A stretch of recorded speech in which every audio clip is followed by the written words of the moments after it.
大家好，我是阿胖，今天用鸡腿做美食。首先，鸡腿清洗干净，然后把鸡皮去掉，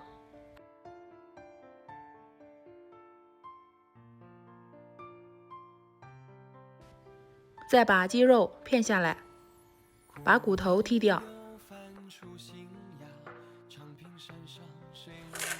然后再切点葱段、姜片。切好之后放到绞肉机里面，搅成肉泥，然后放入大碗中。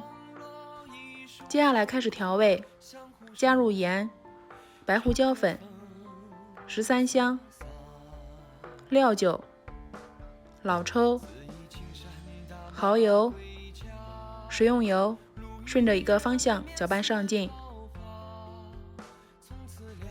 再把提前洗干净、晾干水分的韭菜切成末，放入肉馅中，搅拌均匀就行了。接下来准备一碟饺子皮，放上调好的肉馅，边上抹上清水，然后开始包饺子。饺子的形状可以根据个人喜好来，怎么顺手就怎么包，只要不露馅就行了。已经全部包好啦。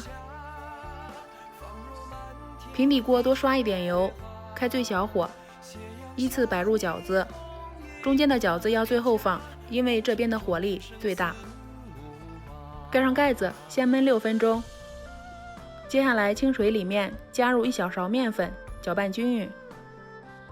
现在饺子底部已经煎黄了，再把调好的面粉水倒进来，没过饺子的1/3处就可以了。然后转中火，直到水分收干。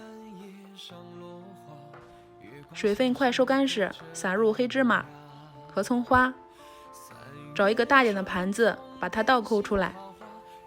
哇，真的是好香啊！口水都已经忍不住了，太想吃了。用鸡肉和韭菜这样做的煎饺，比二师兄做的还要美味，酥脆、鲜嫩、多汁。而且多吃一点鸡肉，好吃还不长肉。喜欢的话可以试试哦，谢谢你的观看。